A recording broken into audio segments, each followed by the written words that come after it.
Hey, what's up, speakophiles? Willington here and welcome to another video. So, let's talk about the new speakers from Sony. The XB13, the XG500, the XP500, and the XP700. The names are starting to get a little bit out of hand, but I think we got this. In this video, I will be focusing on the XB13 and the XG500. In the follow-up video, we will go deeper about the XP500 and the XP700.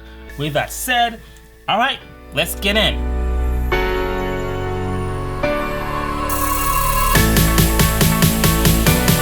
Okay, so for starters, the SRS XB13. This is the replacement or the successor to the SRS XB12, which is pretty good speaker, but while it's already on sale in some European countries, I still cannot get it into the studio because it's not yet available for purchase in the US. But while I can't quite get it in the studio, we found some things on the internet that might help us see the differences between the SRS XB12 and the SRS XB13. So let's get into that. It looks like the size of the speaker has very slightly increased, and looking at all of these pictures, it looks like the design has also changed a little bit with those sharper curves now, but in general the design language is basically kind of the same as the previous models. Looking at this spec sheet, the driver size, the power output, the IP rating, frequency response rating, the playtime rating, as well as the Bluetooth version have stayed the same. And yes, it still has Bluetooth 4.2. I don't know why, but yes, Bluetooth 4.2. The only significant things that changed here is the USB-C input, because now we have that on the SRS XB13, and they got rid of the aux input. Like, someone explain to me why? Why?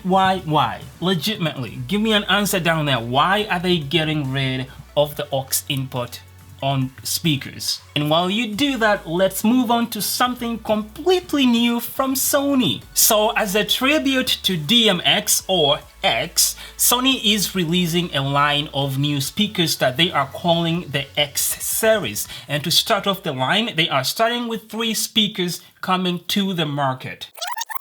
So as a tribute to DMX or X, that's actually not true.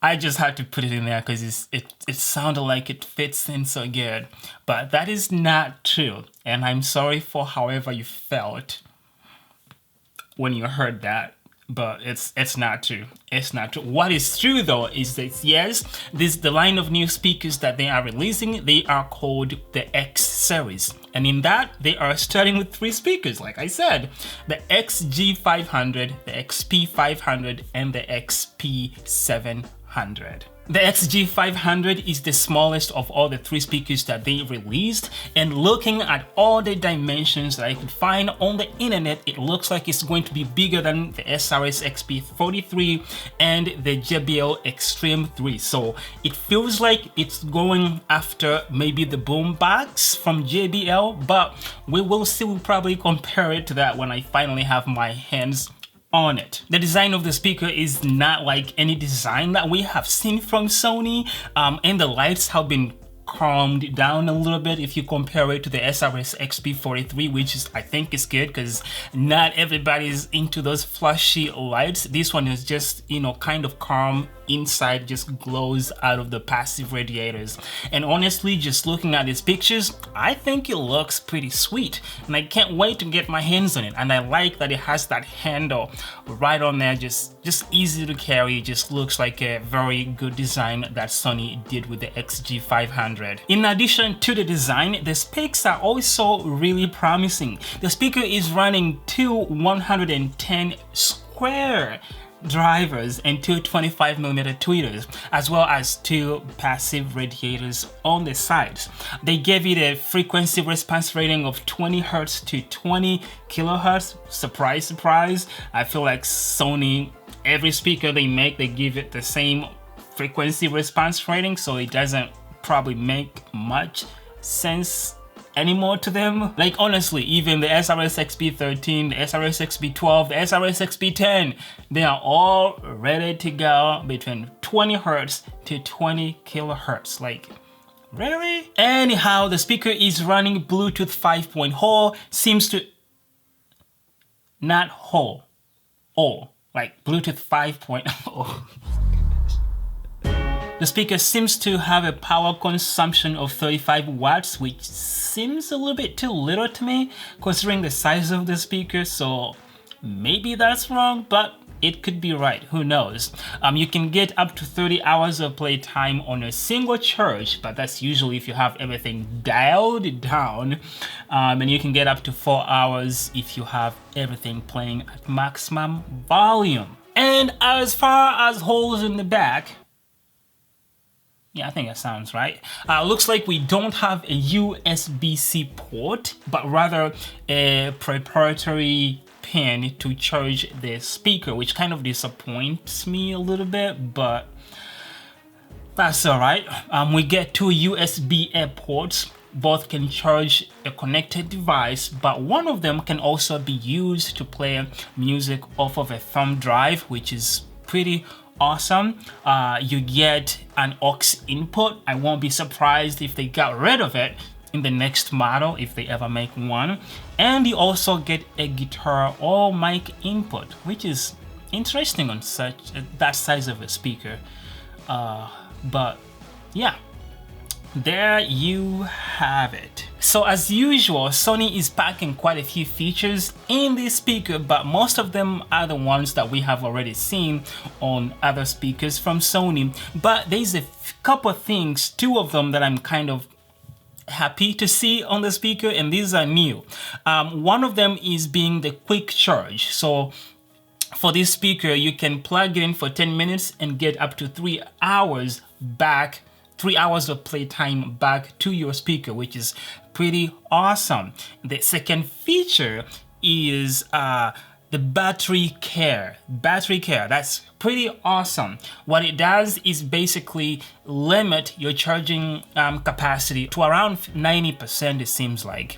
What this does, it just helps with the health of your battery, so it will last longer than normal.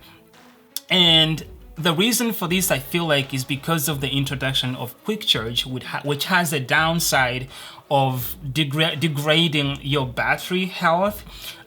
Implementing a feature to kind of counter that, like battery care, only makes sense, because if you give people quick charge, the speaker charges quickly, but it's going to be dead in like a year. You don't want that. So that's why I feel like they were able, or they thought about implementing battery care. So I do like the two sets of features that they are introducing here. Okay, so when can you get your hands on this thing? That depends on where you live. If you are in Europe or UK or even Asia, you can expect the speaker to be released around June 21st, 2021, which is kind of far away, but at least you guys have a date, because you know what? In the US, or at least if you look on US based Sony's sites, they don't show this speaker at all. There's nowhere they talk about it at all. It's like it doesn't exist anywhere, okay? So I'm hoping this is not only exclusive to Europe and Asia, because that will not be cool. I really want to get my hands on this speaker. And if you do, the pricing in Europe on Amazon UK, it looks like they have it for £379, which is about $500 US, which is kind of steep, but if they can send it here, I will be more than happy to pay that. But that price is Sony's recommended retail price. There's a name for that. I think that's what it's called. So sometimes retailers will go a little bit lower than that, and that's what I'm hoping for here. But again, I'm hoping it's not exclusive to Europe in Asia because I really want to get my hands on this thing. Either way, I can't wait to get my hands on this speaker and hear how it sounds like. I just like that Sony has gone, you know, way out of its way to make something completely different from their other speakers. I'm excited. Either way, I will get the speaker into this studio, and as soon as I do that, you guys will be getting a sound sample and get to see the speaker on the channel and what I think about it. If you don't want to miss it, hey, make sure you are subscribed. If you like the video, leave it a like. If you didn't like it, leave a dislike. I just want to know what you think about the video, because hey, why not? Thank you for watching. Subscribe again. That's my chickens. Thank you for watching again. I will see you guys in the next video. Peace. Yeah, good way to end the video. Can I say this with a straight face? I don't think so. Oh my gosh. I can't. Can I say this with a straight face? I think I can. Okay. So as a tribute to DMX, Sony... Okay. So as a tribute to Tribute? Yeah, I said the right word. Now I'm so confused.